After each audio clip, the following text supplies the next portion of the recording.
let's talk a little bit more about wide receiver free agent Parris Campbell. Yes, I know he's our third Ohio State Buckeye on this list, and I know you might want to say this because I'm an Ohio State alum, but the Buckeyes just put out damn good NFL talent year in and year out, and you're seeing that through. Now, these guys weren't all the same draft class. Draymond Jones, Von Bell, Parris Campbell. Ohio State just knows how to get guys ready for the NFL. And if the Browns can take advantage of that, awesome. Okay, so let's kind of roll through this real quick because, like I said, we already discussed Parris Campbell in a previous episode. But the more I read into Parris Campbell, the more I look at him, and the more I really see the fit with the Browns. So Parris Campbell was drafted by the Colts in the second round in 2019.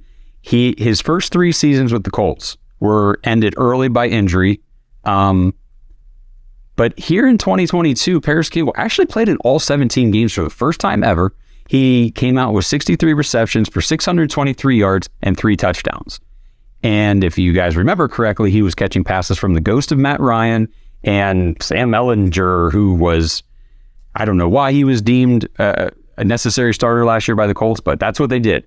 And still, Campbell had, in terms of his career and in terms of his situation, that was a breakout year for Parris Campbell. Campbell is a fast downfield threat. Like we said, before, he can open up the offense. He can also make plays on end arounds and sweeps.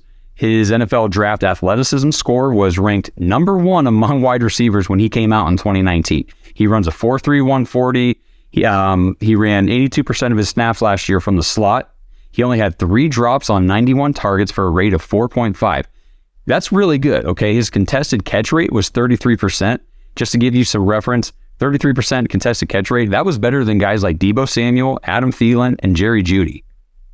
Parris Campbell is the perfect replacement for a guy that we're ready to ship out of town, and that's Anthony Schwartz. Anthony Schwartz has not filled his role whatsoever with the Browns in 2 years. He's shown no signs at all of being able to do so.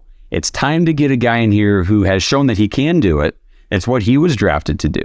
I know those first 3 seasons with Indy were rough with the injuries, but the nice thing about Parris Campbell is nobody's asking him to be a number 1 or a number 2 receiver on the team. You're asking him to come in and perform his specific role. You got Amari Cooper already. He's a legit number 1 receiver in the NFL. He's a beast. Donovan Peoples-Jones is continuing his ascension. He is a solid number 2 receiver. We're good there.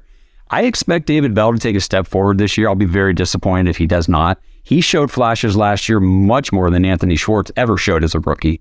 I just don't think he had the opportunities last year. So I think his opportunities increase this year. I think a full season under his belt, a good preseason, a good summer, good training camp. That's what I'm trying to say. I think that'll really help David Bell. You throw Parris Campbell into this mix, I think you've got a very good selection of options at your disposal on the offense.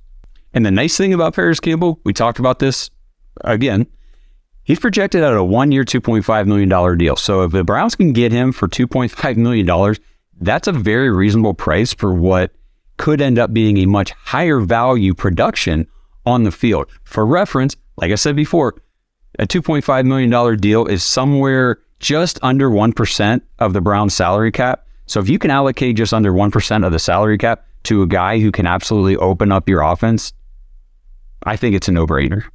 Okay, and that's it. That was the top 5 guys. Like I said, not all 5 guys we want the Browns to sign. The first 3 are options A, B, C. If we don't get A, we want B. If we don't get B, we want C. And then we've got number 4, number 5, safety Von Bell, and we wrapped it up with Parris Campbell. But, just to touch on a couple things real quick, I've seen a lot of people talking about Chauncey Gardner-Johnson from the safety from the Eagles last year. Good player. He's going to be a little more expensive like Jesse Bates is going to be. And I think the Browns can fill that safety role with, without spending that kind of money. I think we can get it done. I know Gardner-Johnson has been linked to the Browns. We'll see. We'll just kind of see what happens with that. Moving to the wide receiver position again, I've seen people talking about Mecole Hardman as an option. He's projected to be a lot more expensive than a guy like Parris Campbell.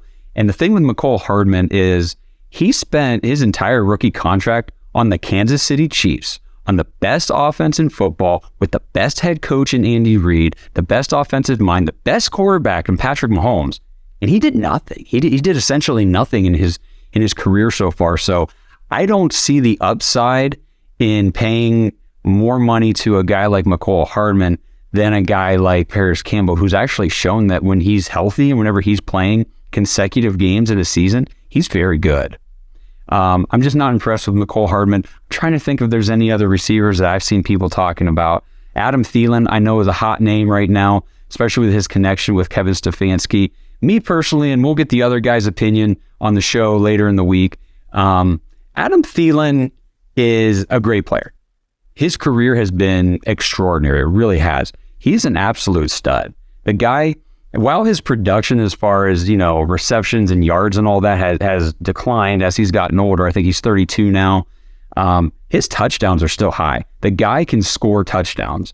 I'm just not sure that Adam Thielen's the type of guy that fits in with what the Browns want to do on offense. I think if you're trying to open this thing up, like it's been reported, if you're trying to let Deshaun Watson go out there and throw the ball, 35 to 40 times a game, we're going to want speed, we're going to want youth, we're going to want stamina.